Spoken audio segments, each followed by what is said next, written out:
கண்களை மூடி நாம் தூய ஆவியானவரை நாம் நினைவுபடுத்தும்படி நம் ஆண்டவரை போற்றுவோம்.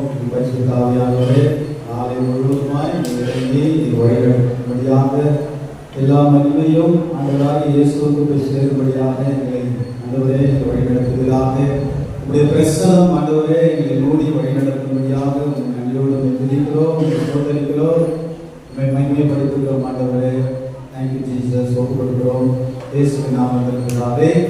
நான் கோயில் பாட்டு தான் பாட போகிறேன். எல்லாம் சேர்ந்து உற்சாகமாக பாடுறீங்களா? நான் ஒரு 2-3 வசனம் சொல்லுவேன், ரெடியாக எடுத்து வச்சுக்கோங்க. திருப்பாடல் 66:8.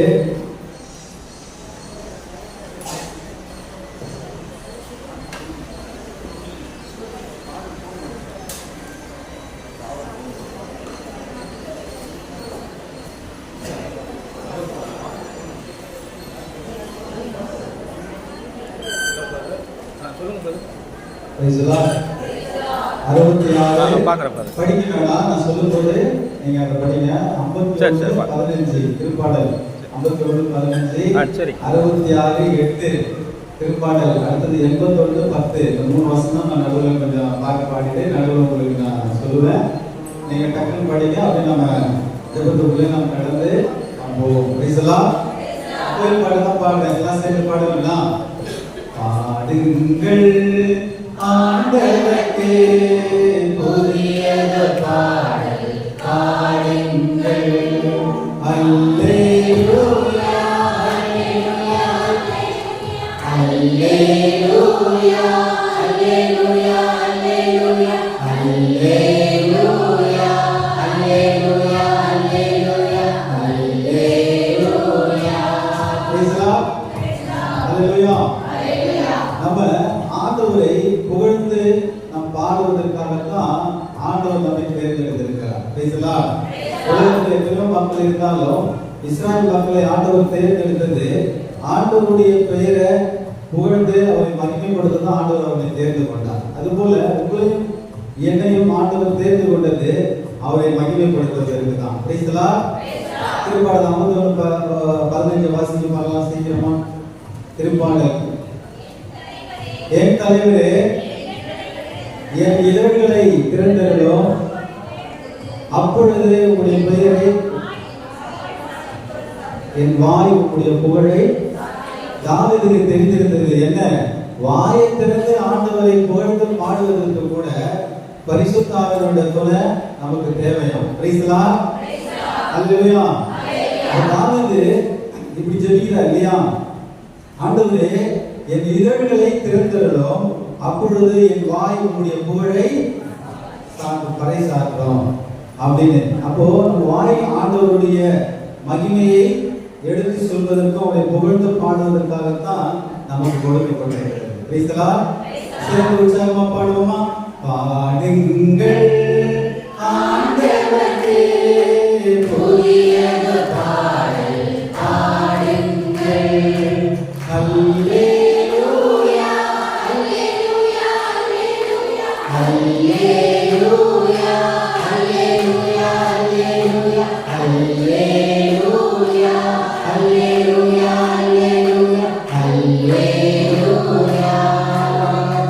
ஆண்டவர் தம் திருத்தலத்தில் அவரை புகழ்ந்து பாடுங்கள்.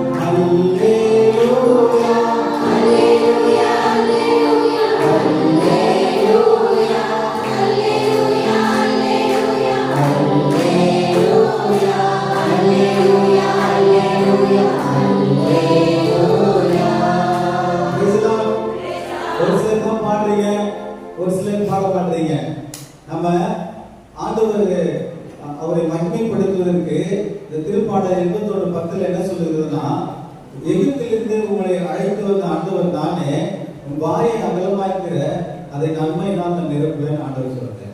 Price the Lord, praise the Lord, ஹalleluya. பாவத்திலிருந்து ஆண்டவர் தூய்மையான வாழ்வுக்கு நம்மை நடத்தி கொண்டு விண்ணகத்தை நோக்கி நம்ம நடத்தி கொண்டு போகிறாரு. அப்ப ஆண்டவர் சொல்றாரு, வாய் அகலமா தர அதை நான் நன்மையெல்லாம் நிரப்புவேன் அப்படின்னு சொல்றாரு. அப்போ வாயில திறந்து பாடுபொழுதுதான் ஆண்டவர் நன்மையினால நம்மை நிரப்புவார். Price the Lord. எந்த நன்மையால நிரப்புவார்னா ஆண்டவர் மாட்சிமை இருக்கிறது, மகிமையானவர். அந்த மகிமையான அவருடைய மகிமையை நம்முடைய ஆன்மாவிலும் ஆவியிலும் அவர் நிரப்புவார். அப்ப அதுக்கு என்ன செய்யணும், நம்ம ஆண்டவரை புகழ்ந்து பாடுவது ரொம்ப அவசியமா இருக்குது. பேசலாம். நம்ம பாடும் பொழுது கடவுளுடைய பரிசுத்த ஆவியானவர் நம்முடைய ஆவியிலே அப்படி இணைவார். அப்படி இணையும் பொழுது நம்முடைய ஆத்மா மகிழ்ச்சியினால் நிரம்புகிறது. பேசலாம். உற்சாகமா பாடுவோமா? பாடுங்கள்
குருவானவர்கள் என்ன செய்வாங்கன்னா, எப்போது என்ற ஒரு ஆடையை நாற்பட்டாலான தங்கமெல்லாம் பூசப்பட்ட ஆடையை அணிந்து கொண்டு ஆண்டவருக்கு பலி செலுத்தவும் அவரை போற்றி புகழவும் எப்போது என்ற ஆடையை அணிந்து கொண்டிருந்தார்கள். பேசலாம். எப்போது என்ற அந்த எபிரேய வார்த்தைக்கு துதியின் ஆடை என்று பொருள். 12 வருடமாய் உதிரப்பெருக்காய் இருந்த அந்த பெண் ஆண்டவருடைய ஆடையை தொட்டால் சுகமாக சொன்னது என்னன்னா, ஆண்டவர் போட்டிருந்த அந்த ஆடை துதியின் ஆடை. பேசலாம். ஆண்டவர் போட்டிருந்த ஆடை துதி. நான் எப்போதும் ஆண்டவரை போற்றி புகழ்வதிலும், ஒலிவ மலையில போற்றி ஆண்டவரை புகழ்வதிலும், ஆண்டவர் எப்போது இரவு பகலும் போற்றி புகழ்வதிலும், இயேசுவானவர் மனிதராக இந்த பூமியில வந்த பொழுது ஆண்டவர் போற்றி துதித்து அவரை மகிமைப்படுத்தி அவர் ஆடை கூட துதியின் ஆடையால் மாறி போனது. அதனாலதான் அந்த பெண் தொட்ட உடனே அது அவள் சுகத்தை பெற்றுக் கொண்டாள். பேசலாம். உருவானவர் போட்டிருக்கிறத நம்ம அங்கி எதுக்கு இப்போ பாவத்துக்குள்ள போடும்போது நாட்பட்ட போட்டிருப்பாரு. பேசலாம். அவர் கிறிஸ்துவா மாறிடுவார். ஒரு பாவத்தின் குண்டில உட்காரும் பொழுது அவர் கிறிஸ்துவனுடைய பிரதிநிதி, கிறிஸ்துவாகவே அவர் மாறி விடுவார். ஒரு பூசல் வைக்கும் போது மேல ஒரு அங்கி போடுறார் பார்த்தியா, அது எவ்வளவுக்கு அடையாளமாய் துதியின் அடையாளமாய் கொடுக்கப்பட்டதுதான் அந்த ஆடை. பேசலாம். அல்லேலூயா. அப்ப நம்ம ஆண்டவரை போற்றி துதித்து அவரை புகழ்ந்து பாடும் பொழுது, துதியினால் ஆண்டவரை நிரப்பும் பொழுது இந்த ஆலயம் முழுவதும் கடவுளுடைய மாட்சிமையினால் மகிமையினால் அதை நிரம்புகிறது. பேசலாம். அந்த மகிமையும் மாட்சியும் உங்க இருதயத்துக்குள்ள வருகிறது. அது உங்களை ஆசீர்வதிக்கிறது. நீங்க வீட்டுக்குள்ள கடந்து போகும்போதோ அந்த ஆசீர்வாதம் உங்க வீட்டுக்குள்ள கடந்து வருகிறது. உங்க வீட்டில் இருக்கிற இருளெல்லாம் அது வெளிச்சமாய் அதை மாற்றுகிறது. அது எங்கிருந்து வருகிறது? ஆண்டவரிடத்திலிருந்து அது வருகிறது. அது எப்போ வருகிறது? ஆண்டவரை புகழ்ந்து அவரை மகிமைப்படுத்தி பாடல் பாடும் பொழுதும், அவரை துதித்து அவரை ஆராதித்து அவரை மகிமைப்படுத்தும் பொழுதும் அது நமக்கு கிடைக்கிறது. பிரைஸ்லாம். உங்க ஆலயம் துதியின் ஆலயம் மாறும் அப்படின்னு சொன்னா நல்ல உற்சாகம் ஆண்டவரை போற்றி புகழ்ந்து இல்லையா அல்லேலூயான்னு ஆண்டவரை மகிமைப்படுத்துவோம். அதுதான் அதோட அர்த்தம். பிரைஸ்லாம். சர்வவல்லமையுள்ள ஆண்டவர், அவரை நாம் மகிமைப்படுத்துகிறோம். அதுதான் அல்லேலூயா என்பதற்கு அர்த்தம். எக்காலத்துல நம்ம பாடலாம். பிரைஸ்லாம். பாடுமா சேர்ந்து நல்லா கரங்களை தட்டி பாடுங்க. நல்லா கரங்களை உற்சாகமா நீங்கள் பயன்படுத்தும் பொழுது ஆண்டவர் இந்த கரத்தை அபிஷேகத்தினால் நிரப்புகிறார். பிரைஸ்லாம். பிரைஸ்லாம். அல்லேலூயா. நல்ல கரம் தட்டி எல்லாம் ஒரு சேலாம கரங்களை தட்ட பாடுறீங்க. ஆண்டவர் கொடுத்த கரம் இது, அவருக்கு பயன்படுத்தோம். அவருக்கு நாம் பயன்படுத்தும் பொழுது இந்த கரத்தை ஆண்டவர் அபிஷேகத்தினால் நிரப்புகிறார். பிரைஸ்லாம். பாடுமா? பாடுங்கள்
குரலை கேட்ட பொழுது என் உள்ள மக்களை பால் துள்ளியது என்று சொல்றாரு. பேசலாம். ஆண்டவருடைய ஆலயத்திற்கு வாருங்கள் என்று யாராவது அவரை கூப்பிட்டா அவருடைய உள்ள அங்கலிப்பா சொல்லுகிறதா? ஏன் அப்படின்னா ஆண்டவருடைய ஆலயத்துல அவருடைய மகிமை சூழ்ந்து இருக்கிறது. பேசலா, எங்க துதி இருக்கிறதோ, எங்க புகழ்ச்சி இருக்கிறதோ, அங்கே ஆண்டவருடைய மகிமை, அவருடைய பிரசனம் சூழ்ந்து இருக்கிறது.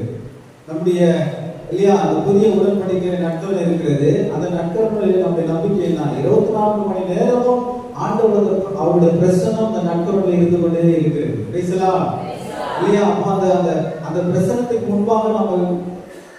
முன்பாக நாம் ஜெபிக்கும் பொழுது அந்த பிரசனம் நம்மை மூடிக்கொள்கிறது. அதுதான் நம்மை ஆசீர்வதிக்கிறது. அது நம்மை அபிஷேகம் செய்கிறது.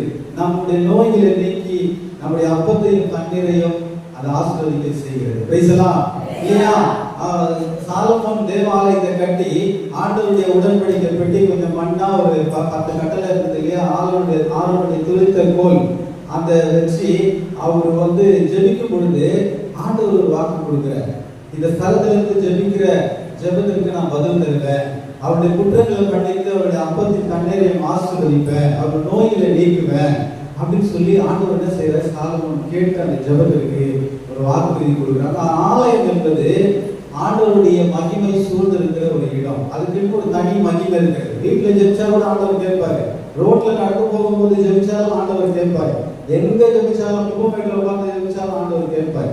ஆனால் அதற்கு உண்டான மகிமை என்று ஒன்று இருக்கிறது. தேவ ஆலயத்திற்கு என்று ஒரு மகிமை இருக்கிறது. ஏனென்றால் அங்குதான் துதிகளினால் சூழப்பட்ட ஒரு இடமாக இருக்கிறது. பேசலாம், புகழ்ச்சியினால் சூழப்பட்ட ஒரு இடமாக அது இருக்கிறது. அதனால நாம் என்ன சமூகம் எழுந்து நின்று நாம் ஆண்டவரை நோக்கி நாம் ஜெபிப்போம், ஆண்டவரை புகழ்ந்து அவரை மகிமைப்படுத்துவோம். எழுந்து நிற்போமா? ஒரு நிமிஷம் கொஞ்ச நேரம் நின்று ஆண்டவர் 6 மணி நேரம் சிலுவையை நமக்காக தொங்கி பாடலை அனுபவித்து இந்த நாட்களை நாம் தியானிக்க இருக்கிறோம். கொஞ்ச நேரம் எழுந்து முடியாத உட்கார்ந்து கொள்ளுங்க. கண்களை மூடுவோம். ஆண்டவரை நோக்கி அவரை போற்றி, ஆண்டவரே உமக்கு நன்றி செலுத்துகிறோம், உண்மை போற்றுகிறோம், உண்மை புகழ்கிறோம், உண்மை ஆராதிக்கிறோம். வாயில் திறந்து சொல்லுவோம். ஆண்டவரை கூப்பிடுவோம். ஆண்டவரை கூப்பிட்டு திருப்பாடல் 66:8 அப்படிதான் சொல்லுகிறது. மக்களினங்களே ஆண்டவரை புகழ்ந்தேத்தும் ஒளியை மக்களினங்கள் கேட்க செய்யுங்கள் என்று வேதம் அப்படியே சொல்லு. கைகளை உயர்த்தி நாம் ஆண்டவரை ஸ்தோத்தரிப்போம். ஆண்டவரே உமக்கு நன்றி நன்றி நன்றி. ஆண்டவரே உம்மை ஸ்தோத்தரிக்கிறேன். புதியினாலே ஆண்டவரை நிரப்போம். ஆடையை புதியினாலே போல மாற்றுவோம், இருதயத்தை மாற்றுவோம். ஆண்டவரே உமக்கு நன்றி, உமக்கு நன்றி. உம்மை ஆராதிக்கிறோம், உம்மை ஆராதிக்கிறோம், உம்மை மகிமைப்படுத்துகிறோம், உம்மை மகிமைப்படுத்துகிறோம், உம்மை ஸ்தோத்தரிக்கிறோம், உம்மை ஸ்தோத்தரிக்கிறோம். ஆண்டவரை நோக்கி கூப்பிடுறோம். வாய்களை திறப்போம். வாய்களை திறந்து ஆண்டவரை ஸ்தோத்தரிப்போம். நன்றி ஆண்டவரே, உம்மை துதிக்கிறோம், உம்மை துதிக்கிறோம், உம்மை துதிக்கிறோம், உம்மை துதிக்கிறோம். ஆண்டவரே உம்மை துதிக்கிறோம், நன்றி செலுத்துகிறோம், உமக்கு நன்றி செலுத்துகிறோம். ஆண்டவரே இந்த பிரசனத்தினால் என்னை மூடிக்கொள்ளும். ஆண்டவரே நன்றி செலுத்துகிறோம். பேசலாம் இல்லையா? ஃபாதர் என்ன சொல்றாரு பாருங்க இல்லையா? அந்த வசனத்தை எபிரேயர் 5:7 என்ன சொல்றாரு? ஆண்டவராக இயேசு கிறிஸ்து கூப்பிட்டு ஜெபம் பண்ணாரு. பேசலாம் இல்லையா? சாவிலிருந்து மீட்க வல்லவரை நோக்கி ஆண்டவர் கண்ணீர் சிந்தி கூப்பிட்டு ஜெபம் பண்ணாரா? யார் அது? இயேசு கிறிஸ்து வாய் திறந்து ஜெபிச்சாரு. பேசலாம் அல்லேலூயா. பிதாவே என்னுடைய சித்தம் அல்ல உங்களுடைய சித்தம் ஆகட்டும் அப்படின்னு சொல்லி கூப்பிட்டு ஜெபம் பண்றாரு. கல்லறை தூரத்தில் இருந்த சீடர்கள் அந்த வார்த்தை எழுதுறாங்க. அப்ப எவ்வளவு சத்தமானவர் பிதாவை நோக்கி ஜெபிச்சிருப்பாரு. அல்லேலூயா. என்னுடைய ஜனங்கள் அல்லும் பகலும் நோக்கி கூப்பிடும் பொழுது நான் அவர்களுக்கு பதில் செய்யாமல் நீதி செய்யாமல் இருப்பேனோ அப்படின்னு ஆண்டவர் சொல்றாரு இல்லையா? கூப்பிடல அப்படியே அப்படி சொல்றீங்க. வாய்ந்தது ஆண்டவர் கூப்பிடுங்க, நல்லா சத்தமா கூப்பிடுங்க. பேசலாம் கூப்பிடுவோம். ஆண்டவரே இறங்கி வாரும் என்று சொல்லி கூப்பிடுவோம். உங்களுடைய மகிமையினால் என்னை மூடு ஆண்டவர், உமக்கு நன்றி செலுத்துகிறேன் என்று சொல்லுவோம். ஆண்டவரை பார்த்து சொல்லுமா எல்லாரும்? ஆண்டவருடைய திருத்தலத்தில் அவரை புகழ்ந்து எத்துங்கள் என்று வேதம் அப்படியாக சொல்கிறது. நன்றி ஆண்டவரே, நன்றி செலுத்தும் ஆண்டவருக்கு. ஆண்டவருக்கு நன்றி செலுத்துவோம். யாவே தெய்வமே உமக்கு நன்றி சொல்லுங்க. வாயில திறந்து நன்றி செலுத்துறாப்பா. இயேசுவுக்கு நன்றி, தூய ஆவியானவரே உமக்கு நன்றி எல்லாம் சொல்லுங்க. வாயில திறந்து சத்தமா கூப்பிடுங்க. ஆண்டவரே அப்பா இறங்கி வாரும் ஆண்டவரே, இறங்கி வாரும் ஆண்டவரே, இறங்கி வாரும் ஆண்டவரே. உமக்கு நன்றி செலுத்துகிறோம், உமக்கு நன்றி செலுத்துகிறோம், உமக்கு நன்றி செலுத்துகிறோம். நன்றி செலுத்துகிறோம். நன்மை ஒவ்வொரு காலம் உமக்கு நன்றி செலுத்துகிறோம். அப்பா நன்றி செலுத்துகிறோம் ஆண்டவரே. உமக்கு கொடான கொடி ஸ்தோத்திரம். உம்மை துதிக்கிறோம், உம்மை மகிமைப்படுத்துகிறோம், உமக்கு நன்றி செலுத்துகிறோம். ஆமென், ஆமென். நம் கரங்களை தட்டி உற்சாகமாய் ஆண்டவரை மகிமைப்படுத்துவோம்.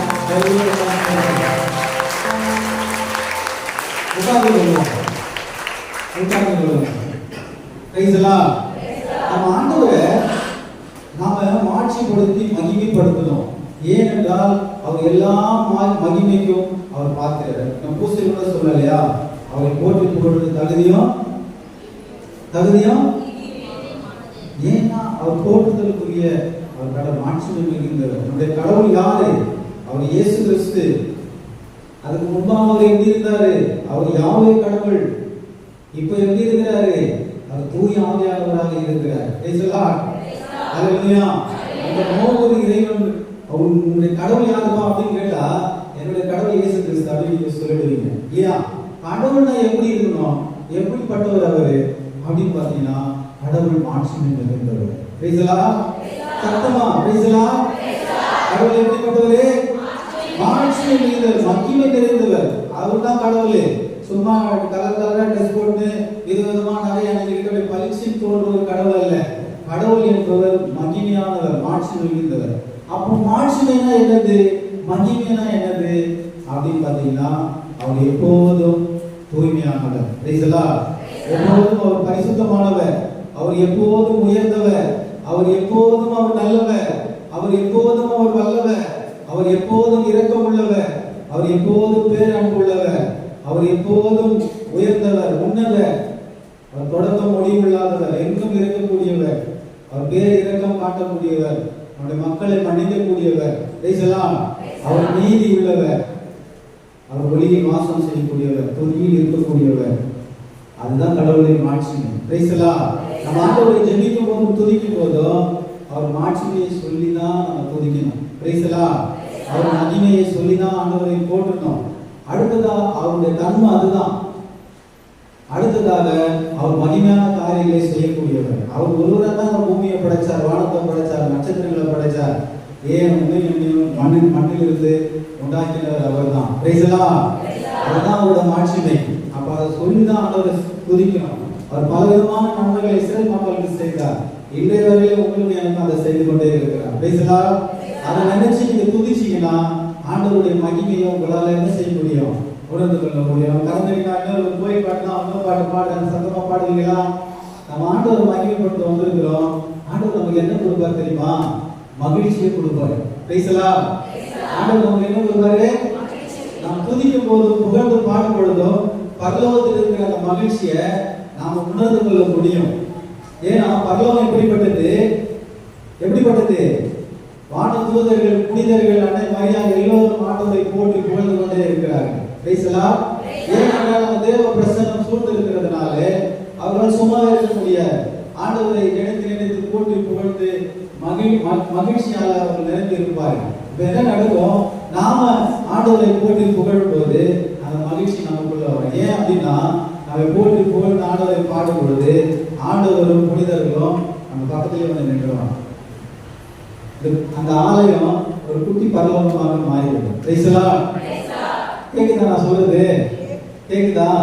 நீங்க ஆண்டவரை போற்றி புகழ்ந்து ஆராதிக்கும் பொழுது, புகழ்ந்து பாடும் பொழுது பரலோகத்தில் இருக்கிற வானதூதர்கள் ஆண்டவரே துதி மத்தியில் வாசம் செய்கிறவர் தான். அவருக்கு இறங்கி வந்துடுவார். என் மக்கள் எப்படி எங்களை ஆராதிக்கிறாங்க, துதிக்கிறாங்க பார்த்து அந்த துதியில கழி கொள்வதற்காக ஆண்டவர் இறங்கி வருவார். ஒரு குட்டி பரலோகமா மாறிடும். அந்த மகிமையை மாட்சியை நாளை முழுவதும் சூழ்ந்து இருக்கோம். அதை நம்ம வியாதிகளை எல்லாம் மாற்றி போடுறோம், சுகமாக்கி போடுறோம், நம்முடைய கவலைகளை எல்லாம் மாற்றி போடுறோம். ஆலயம் மகிழ்ச்சியாக இருந்து இருக்கக்கூடியது. கடவுளை கட்டி பாடுவோமா ஒரு பாட்டை?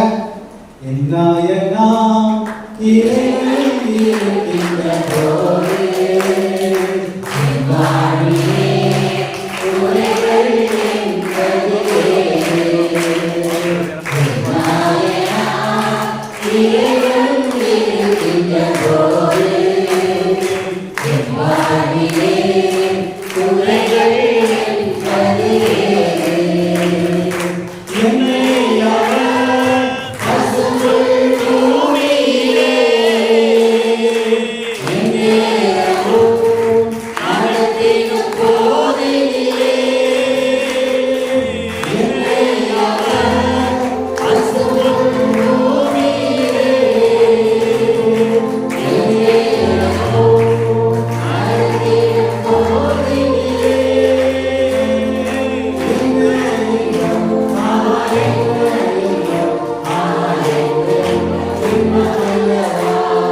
ஆடுகளை வழிநடத்தக்கூடியவர்.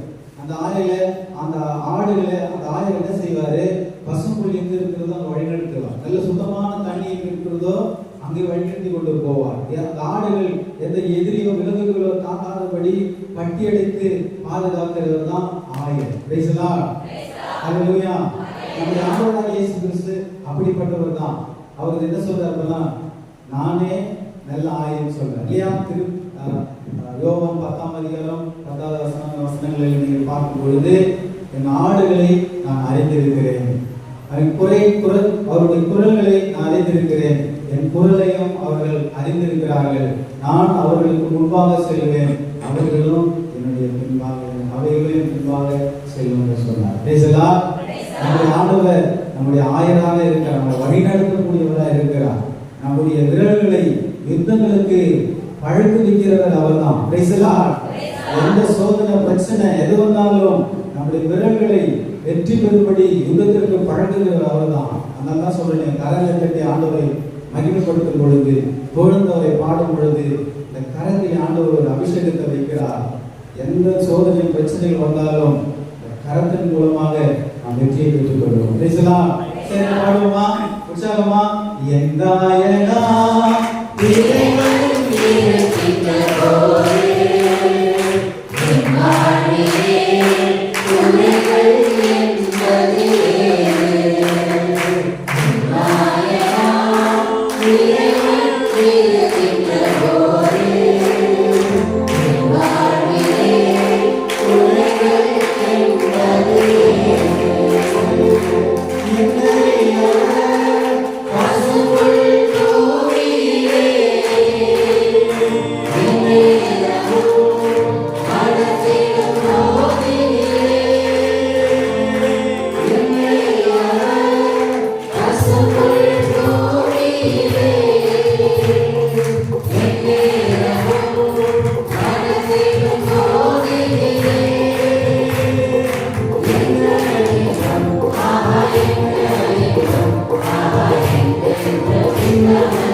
நன்றி ஆண்டவரே.